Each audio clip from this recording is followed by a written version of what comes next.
अल्लाह ताला इरशाद फरमाता है, ए मेरे प्यारे महबूब, तुम कह दो ईमान वालों से निगहबानी करो सब नमाजों की, यानी 5 वक्त की फ़र्ज नमाजों को उनके वक्तों पर अरकान शरायत के साथ अदा करते रहो, और बीच के नमाज की।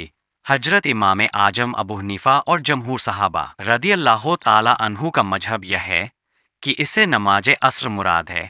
कंजुल इमाम तर्जुमा 94 पारा 2 रुकू 15 सफ़ा 92। रसूलुल्लाह सल्लल्लाहु अलैहि वसल्लम ने इरशाद फरमाया कि इस्लाम की बुनियाद 5 चीज़ों पर है। इस बात की शहादत देना कि अल्लाह ताला के सिवा कोई मबूद नहीं और हजरत मोहम्मद मुस्तफ़ा सल्लल्लाहु अलैहि वसल्लम उसके खास बंदे और रसूल है। नमाज कायम रखना, ज़कात देना, हज करना, माह रमज़ान के रोजे रखना।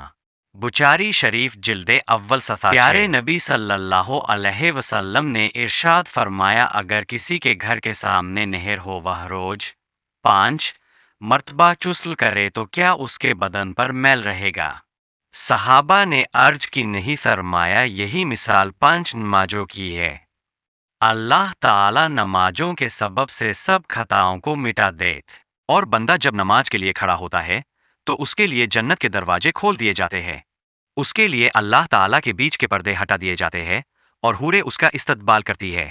जब इंसान सजदा करता है तो शैतान रोता हुआ भागता है और कहता है। तिरमिजी शरीफ जिल्दे 1 सफ़ा 54 व इब्ने माजा शरीफ सफ़ा 58। हजरत अबू जर गफ्फारी फरमाते हैं, रसूल अल्लाह सल्लल्लाहु अलैहि वसल्लम सर्दियों के मौसम में बाहर तशरीफ ले गए। पतझड़ का मौसम था। आपने एक दरख्त की 2 शाख पकड़ कर उन्हें हिलाया, पत्ते उनसे झड़ने लगे। आपने फरमाया, अबूजर, मैंने अर्ज किया, हाजिर हूँ।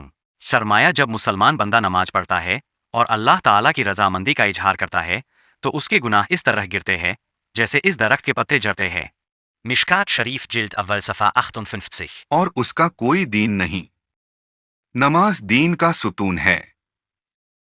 कयामत के दिन सबसे पहले बंदे से नमाज के बारे में पूछा जाएगा। अगर उसकी नमाजें मुकम्मल हुई तो उसके सारे आमाल कबूल कर लिए जाएंगे, और अगर नमाज मुकम्मल नहीं हुई तो उसके तमाम आमाल रद्द कर दिए जाएंगे। सबसे बुरा आदमी नमाज का चोर है। मुकाशफातुल कुलूब शरीफ 153। मसला, किसी से नमाज पढ़ने को कहा, उसने जवाब दिया, नमाज तो पढ़ता हूँ पर उसका कुछ नतीजा नहीं। या कहा, तुमने नमाज पढ़ी, क्या फ़ायदा हुआ? या कहा, नमाज पढ़कर क्या करूँ, किसके लिए पढ़ूँ, माँ बाप तो मर गए हैं? या कहा, बहुत पढ़ ली अब दिल घबरा गया है? या कहा, पढ़ना न पढ़ना दोनों बराबर है।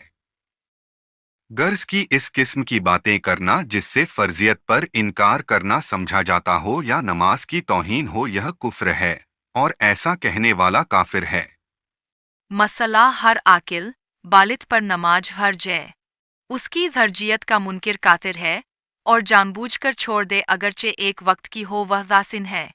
जो नमाज न पढ़ता हो उसे कैद में रखा जाए, जब वह तौबा करके नमाज पढ़ने लगे तब रिहा किया जाए।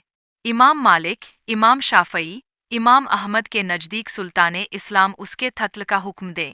रसूलुल्लाह सल्लल्लाहु अलैहि वसल्लम ने फरमाया कि नमाज में मेरी आंखों की ठंडक रखी गई है और जन्नत की कुंजी नमाज है, और नमाज की कुंजी तहारत है। जिसने कसदन यानी बगैर किसी उज़र शरई के नमाज छोड़ दी तो जहन्नुम के दरवाजे पर उसका नाम लिख दिया जाता है।